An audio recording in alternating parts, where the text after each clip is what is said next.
কুষ্টিয়া শহরের সরকারি কলেজ মোড়ে অবৈধ দোকানঘর নির্মাণ এবং ঘুষ বাণিজ্যের প্রতিবাদে মানববন্ধন অনুষ্ঠিত হয়েছে।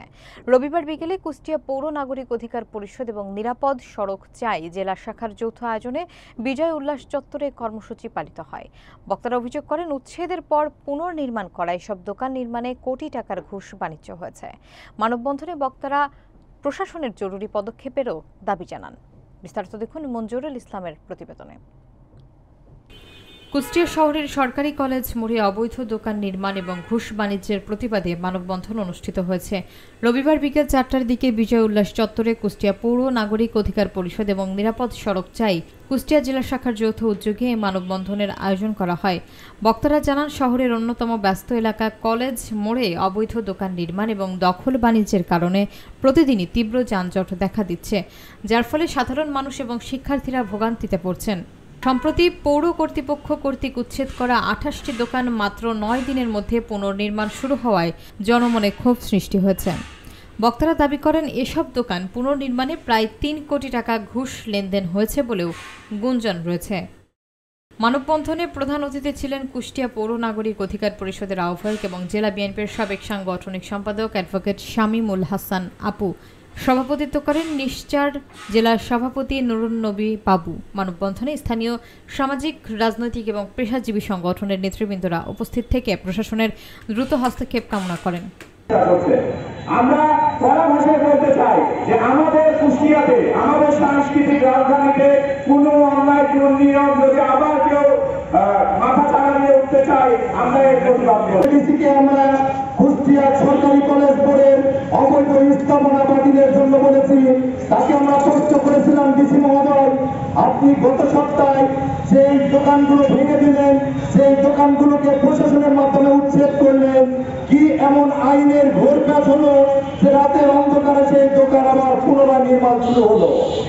তিনি বললেন, কে বলল সেখানে নির্মাণ হচ্ছে? দোকানগুলো আবার পুনরায় নির্মাণ হচ্ছে কি হবে? ডিসি তরিক ধরে তাকে ফোন দিয়েছে সেটা জানি না, তবে ডিসি তরিক ধরে ফোন দেবে কেন? আজ 4-5 দিন ধরে সোশ্যাল মিডিয়ায় যখন এই বিষয়গুলো আসছে, কেন ডিসি সাহেবের চোখে পড়ে না? ডিসি সাহেব এগুলো দেখে না? ডিসি সাহেব কি সোশ্যাল মিডিয়া খেয়াল করে না? যাতে ডিসি সাহেব ঘুমিয়ে থাকে, এই ঘুম থেকে আপনাকে জাগতে হবে।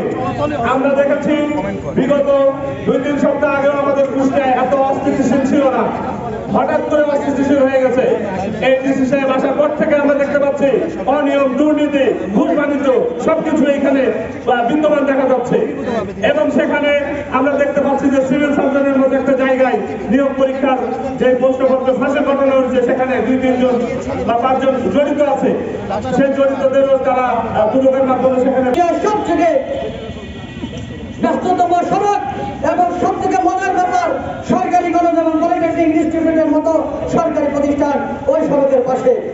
সেই ব্যস্ততম সড়কে দোকানপাট ভেঙে দিয়ে আমরা বুকে আসার আলো দেখেছিলাম। আমাদের আশায় মোলা ঝুলিয়ে রাতের আধারে তারা নতুন করে মোটা অঙ্কের টাকা নিয়ে তারা দোকানপাট নির্মাণ করছে। তারা যদি এই দোকানপাট ভেঙে না দেয়, আমি চাই আমরা যারা ব্যানার ধরে আছি আপনাদের নেতৃত্বে আমরা ওই দোকান ভেঙে দেবো। ওই সড়ক আমরা দখলবাজ থেকে আমরা মুক্ত করে ছাড়বো ইনশাআল্লাহ।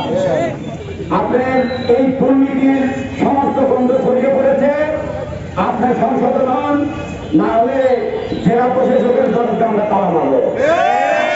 চক্রান্ত করেন, যত প্রশাসনিক শক্তি প্রয়োগ করার চেষ্টা করেন, সেটা দিয়ে আপনার থেকে কম করে দেয়।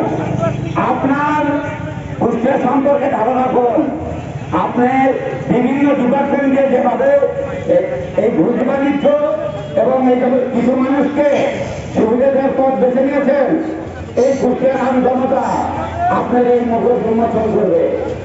আমি স্পষ্টভাবে বলতে চাই, আমরা জানি বিগত ডিসি থাকতে, থাকতে এটা নিয়ে আরো মিটিং হয়েছে।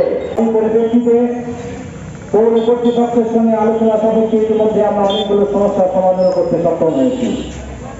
কিন্তু বন্ধুরা আমার, আজকে তথ্যের সঙ্গে আজকে এখানে মানববন্ধনে আমাদেরকে একত্রিত হতে হয়েছে, যার প্রতি আমাদের আস্থা ছিল, যার প্রতি আমাদের বিশ্বাস ছিল, যিনি আমাদের কর্মের সঙ্গে ঐক্যবদ্ধ হয়ে কুষ্টিয়াকে একটি আধুনিক নগরে পরিণত করবেন, তাকে নিয়ে আমাদের আসলে বিশ্বস্ততা নষ্ট হয়েছে। আমরা লক্ষ্য করেছি আমাদের আন্দোলনের পরিপ্রেক্ষিতে কুষ্টিয়ার জনগণের প্রবাসী প্রয়োজনীয় রাস্তা, আপনি যদি জেলখানায় যেতে চান, আপনি যদি গার্লস কলেজে যেতে চান, আপনি যদি হাউসিং এ যেতে চান, আপনি যদি ডিসি কোর্টে যেতে চান, আপনি যদি জজ কোর্টে যেতে চান, আপনি যদি সদর হাসপাতালে যেতে চান, আপনি যদি পোস্ট অফিসে যেতে চান, ওই রাস্তা কিন্তু আপনাকে দেওয়া হবে। আপনি যদি সনদে যান, আপনি যদি আমিনে যেতে চান, আপনি যদি ট্রমা হাসপাতালে যেতে চান, আপনি যদি পপুলারে যেতে চান, এই রাস্তার কিন্তু কোনো বিকল্প নেই। তার পাশেই কি রয়েছে? কুষ্টিয়া সরকারি কলেজের মধ্যে একটি বৃহৎ প্রতিষ্ঠান, যেখানে প্রায় 25,000-এর অধিক ছাত্র ছাত্রী। সুতরাং বুঝতে পারছেন ওই রাস্তাটা কতটা প্রশস্ত হওয়া প্রয়োজন। হঠাৎ করে দোকানগুলো আবার 21টি দোকান তৈরি করা হচ্ছে।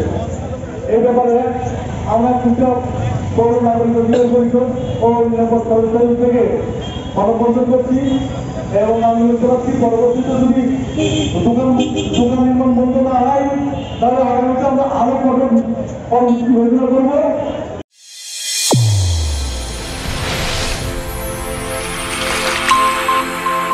চ্যানেল A1 হৃদয়ের স্পন্দন।